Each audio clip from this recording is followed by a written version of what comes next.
You probably received this letter from Pennsylvania DEP in your mailbox last week about maybe your service lines for your water having lead in them. It was really alarming. What does it mean? I'm HoldItwithPMJen. I'm the person who helps you buy and hold real estate better and with more success. So let's talk about these letters you got from the Department of Environmental Protection. Super alarming, letting you know about what happens when there's lead in your water lines. So what this is all about is in January of 2021, DEP changed their copper and lead line rules. And as part of that change, they gave states 3.5 years to identify the materials that their service lines are made out of and report them back to DEP. So that deadline was October 15th, 2024. And the rule was if you didn't submit to DEP what your service lines were made of, you now need to notify all customers on your water system. And in our case, it was both the landlords and the tenants that their service line, they don't know the lead status. So this letter came out, very alarming, but truthfully, nothing's changed. We just know that we don't know the material that your service line is made out of. And I know this is a big deal because our phone started ringing off the hook. I had a real estate investor event the day the letters came out, and 3 different landlords came up and asked me what the deal was with these letters. And so I'm gonna break it down for you. First, the section of the lines that they're concerned about is the lines from the curb stop into your property. Usually the curb stop is out somewhere along the property line. So if you have a single family house, you have a curb stop out by the street, and the water line that actually goes under your property through the ground into your home, that is yours. Oftentimes we think about the water line being ours on our side of the meter, but truthfully, we own that service line all the way out into the street. So that's the section of service line that we're talking about here. And we don't know whether it has lead or not. It could be plastic, it could be galvanized steel, it could be copper, and it could be lead. Some municipalities and water systems have gone around house by house, making these identifications and doing the reports. But in our largest cities, Lock Haven and Williamsport, these letters came out because those authorities haven't done the identification. So let me take you through, using Williamsport as an example, what you can do if you got this letter to get a sense of assurance that your service line is okay or not. To determine what kind of material you have in your service line and report it, at least with Williamsport Municipal Water Authority, there's an option to self-report.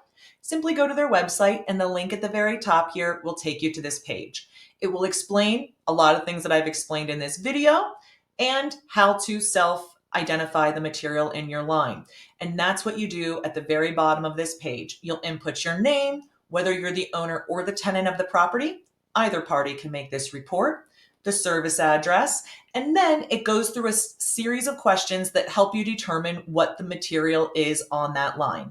Let's go and have Jesse show us with a real life example. How do you find the water meter in your property?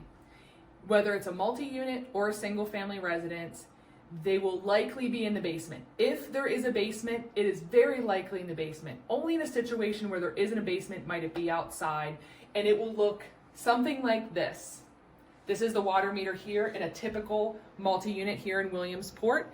There are 4 units in the building, and you see here the 4 gray boxes in the water meters. So what you're going to be looking for is the length of pipe that's coming in from the street into the house. You can see here, you can physically see where the pipe comes in the wall, that the street is out this direction, comes in from the wall and into each of the 4 water meters. If you have a single family home, you will be looking just at that section of pipe between the wall and the water meter. In this multi-unit situation, there are 4 sections between the wall and the meter.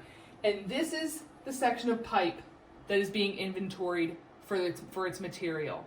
And the first question that you're going to answer when you self-report is this piece of pipe here before the meter, between the wall and the meter, is it made out of metal or a plastic PVC product? Once you determine if it's a PVC, plastic, or metal, you'll answer that question on the self-reporting function on the WMWA website.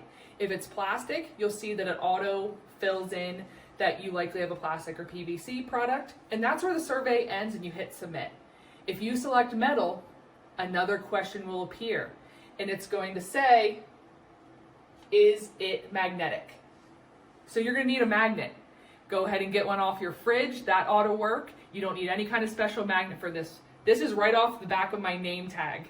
So you just put it on the pipe and you'll see this is not magnetic. But if it is magnetic, you'll enter that in the self-reporting inventory online and it'll say your material is likely galvanized steel, and that's where your survey will end. But this is not magnetic. So it'll say, do you have the ability to lightly scrape that pipe with a coin or a key? And assuming you are able to scrape that section of pipe gently with a coin or a key, this is a typical quickset house key, and you're just going to gently scrape it and expose the pipe material. These are relatively new pipes, so you didn't really have to scrape to see it. If it were a painted pipe, they even suggest that you take some sandpaper and lightly sand it to expose the metal material before you do the light scraping. And what you're looking for after you do the scraping is the color. Is it brown and copper-like? If so, you select that and you'll learn that you very likely have a copper line. Or is it a dull gray or silver? If so, you very likely have a lead line. And if that is the result of your self-inventory, you could expect some remediation to happen in the future. Thanks, Jessie. So this is how we're going to fill out our form on the Williamsport Municipal site. I am the owner of the property, the address, phone number, and email. This is a multifamily property, so I clicked Other. And as you saw, we were inside with the meter, so I selected that answer. We identified that it's a metal pipe, which opened up this question, and our magnet test revealed that it was not magnetic. And after scratching, we were able to identify that this was brown or coppery like a penny. So at the end of the form, it says here that it is most likely a copper service line. And I'm going to go ahead and hit submit. And it says I've made my submission.